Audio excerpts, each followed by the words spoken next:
That wouldn't be such a bad thing. But I think that we were able to get a bill passed that hasn't made Washington perfect, but at least has started moving things forward. And, I guess the other example where I'm not sure that this was more of a partisan issue, but it was something that I felt very deeply, was when I opposed the initial decision to go into war in Iraq. That was not a popular view at the time, and I was just starting my campaign for the United States Senate. Yeah. And I think there were a lot of people who advised me, you should be cautious, this is going to be successful. The president has a very high approval rating, and you could end up losing the election as a consequence of this. Let me ask it this way. A lot of times candidates are accused of flip-flopping, but actually sometimes flip-flopping is smart because you actually have decided a better position based on knowledge that you didn't have. Right. What's the most significant position you held 10 years ago that you no longer hold today, that you've flipped on, you've changed on because you actually see it differently? Because I actually changed my mind. You changed your mind, exactly. Well, I'm trying to think back 10 years ago. I think that a good example would be the issue of welfare reform, where I always believed that welfare had to be changed. I was much more concerned 10 years ago when President Clinton initially signed the bill that this could have disastrous results. I worked in the Illinois legislature to make sure that we were providing child care and health care and other support services for the women who were going to be kicked off the rolls after a certain time. It worked better than I think a lot of people anticipated. And one of the things that I am absolutely convinced of is that we have to have work as a centerpiece of any social policy. Okay. Not only because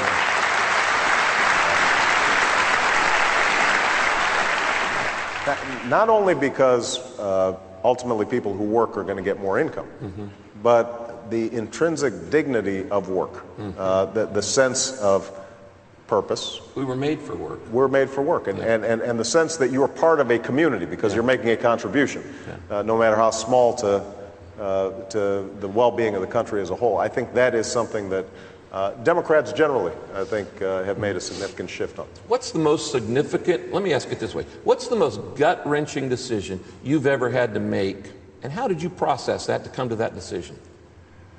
Well, I think the opposition to the war in Iraq was as tough a decision as I've had to make. Not only because there were political consequences, but also because Saddam Hussein was a real bad person. And there was no doubt that he meant America ill. But I was firmly convinced at the time that we did not have strong evidence of weapons of mass destruction. And there were a lot of questions that, as I spoke to experts, kept on coming up. Do we know how the Shia and the Sunni and the Kurds are going to get along in a post-Saddam situation? What's our assessment as to how this will affect the battle against terrorists like Al-Qaeda? Have we finished the job in Afghanistan?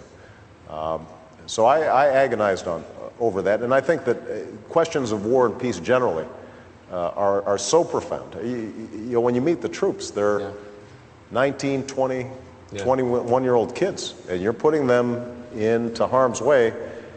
There is a solemn obligation that you do everything you can to get that decision right. And now, as the war went forward, there are difficult decisions about how long do you keep on funding the war if you strongly believe that it's not in America's national interests. At the same time, you don't want to have troops who are out there without the equipment they need. So all those questions surrounding the war have been very difficult for me.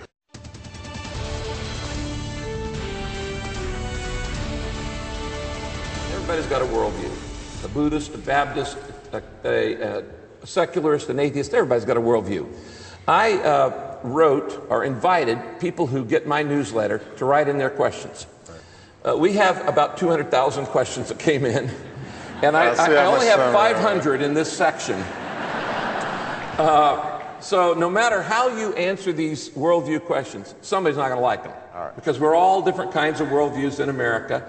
But as people want to know what your worldview is, so as we go through it, these minefields, let's just kind of tick them off, the minefields of America. The first one is Christianity. Now, you've made no doubt about your faith in Jesus Christ. What does that mean to you? What does it mean to you to trust in Christ? And what does that mean on a daily basis? I mean, what does that really look like? Well, as a starting point, it means I believe in that Jesus Christ died for my sins, and that I am redeemed through him. That is a source of strength and sustenance on a daily basis. I know that I don't walk alone.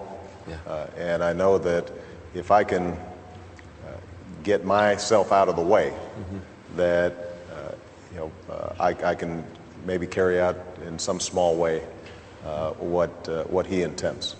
And it means that those sins that I have on a fairly regular basis hopefully will be washed away.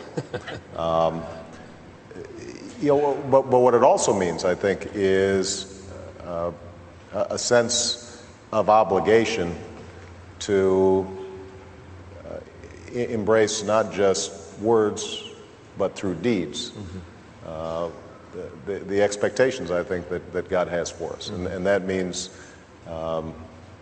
thinking about the least of these. It means acting, acting justly and loving mercy and walking humbly with our God. And that, I think, trying to apply those lessons on a daily basis, knowing that you're going to fall a little bit short each day, and being able to kind of take note and saying, well, that didn't quite work out the way I think it should have, but maybe I can get a little bit better. It gives me the confidence to try things, and including things like running for president, that where you're going to screw up once in a while. Okay, let's go through the tough ones. Now, I thought that was pretty tough. Oh, no, that was a freebie. That was a gimme. That was a gimme. Okay, now, let's deal with abortion. 40 million abortions since Roe v. Wade. You know, as a pastor, I have to deal with this all the time. All of the pain and all of the conflicts. I know this is a very complex issue. 40 million abortions. At what point does a baby get human rights, in your view?